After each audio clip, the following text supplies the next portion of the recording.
before you go. Summertime sadness.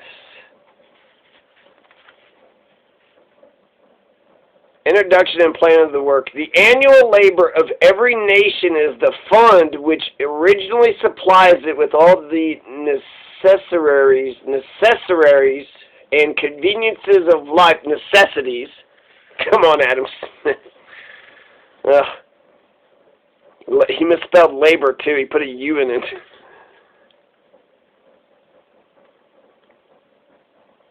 Supplies with all the necessaries and conveniences of life, which it annually consumes, and which consist always either in the immediate produce of that labor or in what is purchased with that produce from other nations. According, therefore, as this produce, or what is purchased with it, bears a greater or smaller proportion to the number of those who are to consume it, the nation will be better or worse supplied with all the necessaries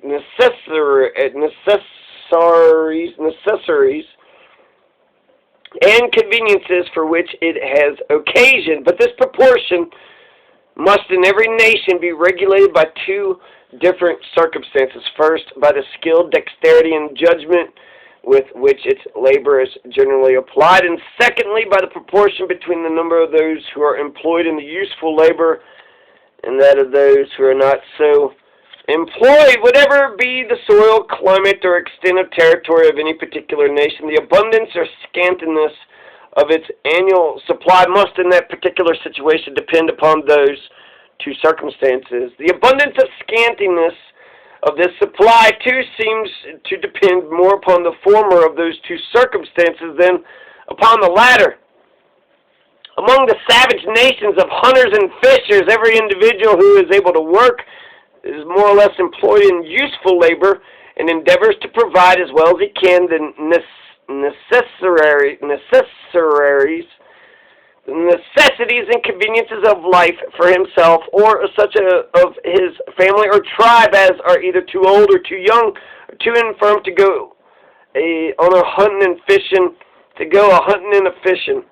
Such nations, however, are so miserably poor that from mere want they are frequently reduced, or at least think themselves reduced, to the necessity sometimes of directly destroying and sometimes of abandoning their infants, their old people, and those afflicted with lingering diseases, to perish with hunger, to be devoured by wild beasts among civilized and thriving nations. On the contrary, though a great number of people do not labor at all, many of whom consume the produce of 10 times, frequently of 100 times more labor than the greater part of those who work, yet the produce of the whole labor of the society is so great that all are often abundantly supplied, and a workman, even of the lowest and poorest order, if he is frugal and industrious, may enjoy a greater share of the necessities and conveniences of life than it is possible for any savage to acquire. The causes of this improvement in the productive powers of labor and the order according to which its produce is naturally distributed among the different ranks and conditions of men in the society make the subject of the first book of this inquiry.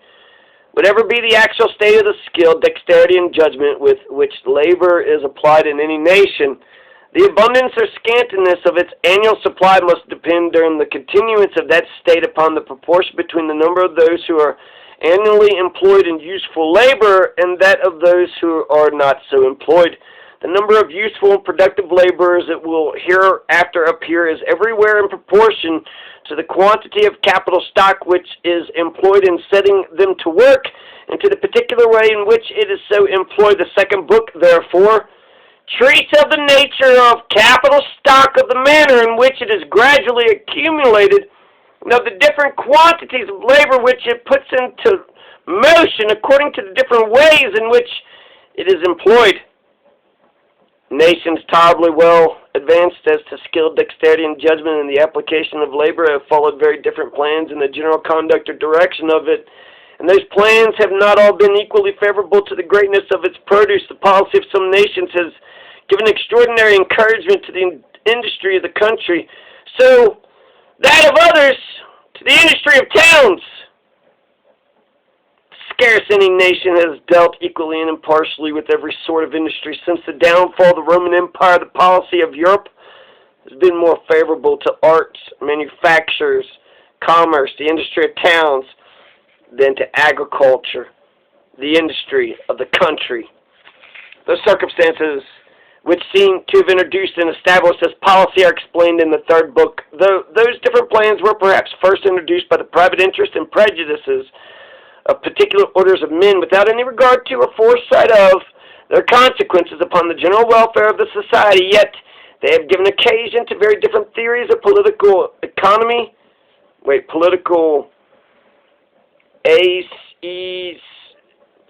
economy, of which some magnify the importance of, okay, so blah, blah, blah, yada, yada, yada, the wealth of nations. There you go.